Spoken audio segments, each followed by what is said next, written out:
Good morning class.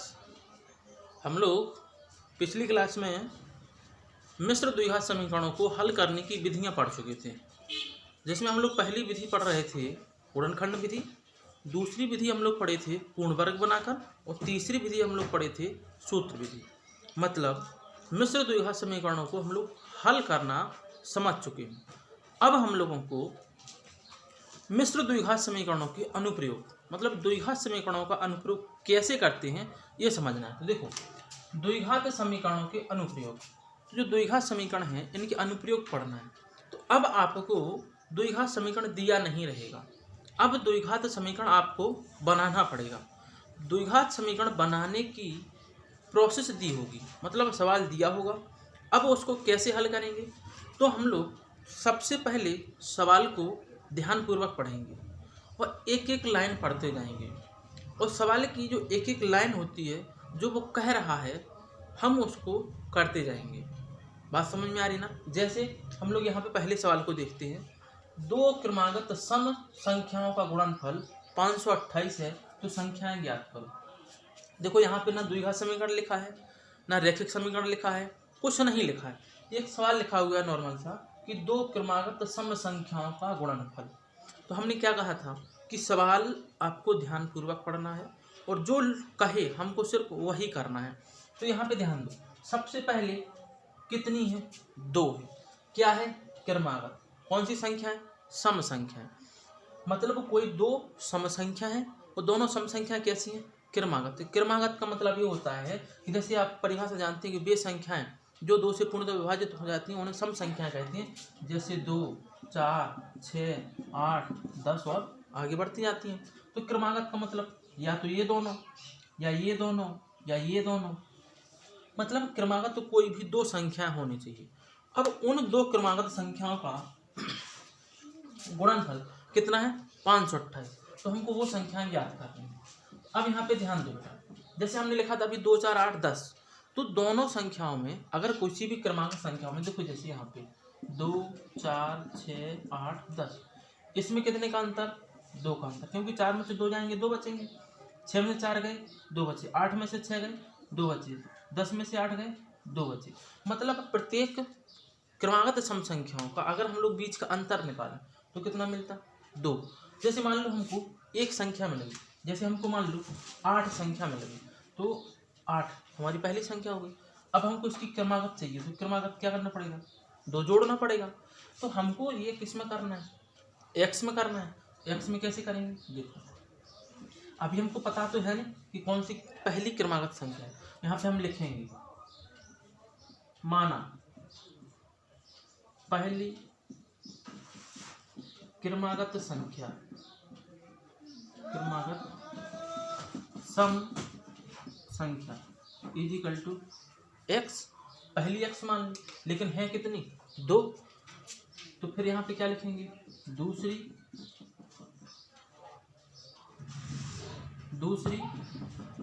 सम संख्या क्या होगी, x प्लस 2। मतलब इस x में अगर हम 2 जोड़ देंगे तो हमको अगली इसके तुरंत बाद वाली सम संख्या मिल जाएगी। अभी क्या कह रहा है, दोनों का गुणनफल, मतलब प्रश्नानुसार x इंटू एक्स प्लस 2। देखो बेटा सवाल क्या कह रहा था कि दोनों संख्याओं का गुणनफल 528 है, तो हमने देखो दोनों का गुणा किया, कितने के बराबर मिलना चाहिए, 528 के बराबर। जब 528 के बराबर मिलेगा तो ये बन गया क्या, जो सवाल कह रहा था वो हमने अंकों में लिख दिया। अब इसको हम लोग आगे सॉल्व करेंगे। पहली एक्सरसाइज 4A में आप लोग पढ़ चुकी हो, इन दोनों का multiply, x into x square plus 2x is equal to 528। इसका क्या कर दो, पक्षांतर, क्या हो जाएगा, एक्स स्क्वायर प्लस के 2x माइनस के 528 बराबर कितना, 0। तो अब यहाँ पे क्या करना, देखो ये द्विघात समीकरण बन गया। जब ये द्विघात समीकरण बन गया और हम लोग द्विघात समीकरण को हल करना पढ़ चुके हैं, हम लोग इसको चाहे गुणनखंड विधि से कर लो, चाहे पूर्ण वर्ग विधि से कर लो, चाहे श्रीधराचार्य से कर लो। सबसे सरल विधि होती है हल करने की गुणनखंड विधि, तो हम लोग गुणनखंड विधि से हल कर लेते हैं। मतलब भैया गुणा करने पे कितना चाहिए, 528, जोड़े घटाने पे कितना चाहिए, 2। तो यहाँ पे इसको हम हल कर लेते हैं। हल करते हैं तो यहाँ पर देखो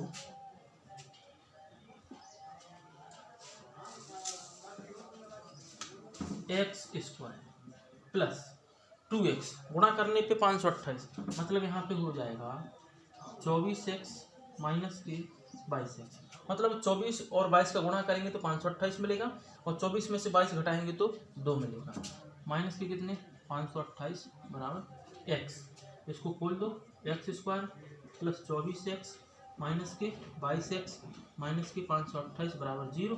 यहाँ पे क्या common, x common, x plus 24, यहाँ पे 22 common, x plus 24 is equal to 0। यहाँ पे क्या हो जाएगा भैया, x प्लस 24 और x minus 22 is equal to 0, means x is equal to 22 और माइनस के 24। लेकिन क्या कह रहा है, दो क्रमागत संख्याओं का गुणनफल, तो हम क्या लेंगे, धन सम संख्या इजिकल टू कितनी 22। तो पहली क्या मानी थी x, तो भैया पहली क्या हो जाएगी, पहली सम संख्या 22 और दूसरी क्या हो जाएगी x प्लस 2, x का मान कितना 22 प्लस 2 मतलब कितना 24। पहली सम संख्या 22 और दूसरी सम संख्या 24। बात समझ में आ गई। दूसरा सवाल हम लोग पढ़ते हैं। एक सवाल है, सवाल कह रहा है कि दो संख्याओं का योगफल, दो संख्याओं का योगफल 20। सवाल लिख लेते हैं। दूसरा सवाल है, यदि दो संख्याओं का योगफल 20 तथा गुणनफल 10 हो तो उनके व्युत्क्रमों का योग ज्ञात करो। अब सवाल देखो, यहाँ पे कह रहा था संख्याएं ज्ञात करो, यहाँ पे कह रहा है कि वो संख्याएं जो भी हैं उनके व्युत्क्रमों का योग ज्ञात करो। तो सबसे पहले हम लोगों को व्युत्क्रम समझना पड़ेगा कि व्युत्क्रम क्या कहलाता है। जैसे बेटा अगर कोई संख्या x है और x का क्या चाहिए हमको व्युत्क्रम, तो x का व्युत्क्रम क्या हो जाएगा 1/x। बात समझ में आ गई। अगर किसी भी संख्या का व्युत्क्रम करना है उसको हम 1/x में लिख देते। व्युत्क्रम का मतलब होता है उल्टा। ठीक है, अब हम लोग सवाल करते हैं। देखो सवाल क्या कह रहा है, दो संख्याओं का योगफल 20। अब यहाँ पे ना तो क्रमागत कहा है, ना धन कहा है, ना विषम कहा है, ना सम कहा है, कुछ नहीं कहा है। सिर्फ और सिर्फ उन्होंने ये कहा है कि कोई भी दो संख्या है जिनका योगफल कितना है 20। तो हम लोग मान लेंगे, माना पहली संख्या बराबर x। अगर यहाँ पे ये क्रमागत सम कहते, क्रमागत विषम कहते, क्रमागत धन पूर्णांक कहते, तब हम लोग कोई कंडीशन लगाते। अगर क्रमागत क्या कहते सम, तो हम लोग क्या लिखते x प्लस 2। अगर क्रमागत विषम कहते तो क्या लिखते 2x प्लस 3। लेकिन यहाँ पर इन्होंने ऐसा कुछ नहीं कहा है। अगर क्रमागत कहते तो पहली x दूसरी x प्लस 1। तो यहाँ पे हम लोग दूसरी संख्या सीधी मान लेंगे, दूसरी संख्या बराबर कितनी y। प्रश्नानुसार भैया x प्लस y, दो संख्याओं का योगफल कितना था 20। समीकरण 1, दो संख्याओं का गुणनफल x इंटू वाई कितना 10। समीकरण नंबर 2। फिर क्या कह रहा है, संख्याओं के व्युत्क्रमों का योगफल, मतलब एक संख्या हमने क्या मानी भैया x, इसका व्युत्क्रम क्या 1/x। दूसरी संख्या क्या मानी y, इनका व्युत्क्रम और इनका क्या चाहिए योगफल। देखो इसको हल कर दो, इन दोनों का क्या आ जाएगा बेटा, यहाँ पे एलसीएम कितना xy, x से x कट गया, यहाँ पे क्या आ गया y, y से y कट गया प्लस क्या आ जाएगा x। तो देखो x प्लस वाई बराबर कितना दिया 20, x इंटू वाई बराबर कितना दिया 10, 10 दूनी 20, मतलब कितना आ गया 2। कितने का मान आ गया बेटा, ये इतने का मान आ गया। बात समझ में आ गई। आगे सवाल पढ़ते हैं। देखो ये कह रहा है किसी संख्या और उसके व्युत्क्रम का योग 4 है। तो भैया यहाँ पे मान लेंगे, माना संख्या बराबर x। तो कोई किसी संख्या, अब इसने एक ही संख्या कहा है कि एक संख्या है और उसी संख्या का व्युत्क्रम का योगफल कितना है 4 है। तो संख्या क्या करनी, ज्ञात करनी। तो मानक संख्या x है, फिर क्या लिख लेंगे भैया, प्रश्नानुसार क्या कह रहा है, कोई संख्या और इसी संख्या का व्युत्क्रम मतलब 1/x का योगफल कितने के बराबर, 4 के बराबर। अपॉन में 1 कर लो, x² + 1 इजिकल टू कितना 4, क्रॉस मल्टीप्लाई कर दो, x² + 1 इजिकल टू कितना 4x, x² - 4x + 1 is equal to कितना 0। देखो द्विघात समीकरण बन गया, द्विघात समीकरण बन गया। अब यहाँ पे क्या कह रहा है कि भैया गुणा करने पे 1 और जोड़ो घटाने पे कितना -4। बात समझ में आ गई। तो हम लोग यहाँ से इसको क्या कर देंगे, अब हल कर देंगे। यहाँ पे देखो x² - 4x + 1 बराबर 0 द्विघात समीकरण है, तो इसको क्या कर देंगे, हल कर लेंगे। तो यहाँ पे क्या करना है, गुणा करने पे चाहिए कितना 1 और जोड़ो घटाने पे कितना चाहिए 4। अगर आपको ऐसे नहीं आ रहा है, आप किससे कर दो, सीधेधाराचार से। सीधेधाराचार बराबर क्या होगा, x बराबर माइनस मतलब प्लस के 4 प्लस माइनस √ b² 4 चौके 16 माइनस 4ac मतलब 4। a का मान कितना 1, c का मान कितना 1 अपॉन 2a 2 हो जाएगा। x = 4 प्लस माइनस √ कितना हुआ 12 अपॉन 2। x = तब बेटा देखो यहाँ पे 4 प्लस माइनस इसका कितना हो जाएगा 2√3 अपॉन कितना 2। x = 2 कॉमन आ जाएगा, 2 प्लस माइनस √3 अपॉन 2, 2 से 2 क्या हो गया, कट गया।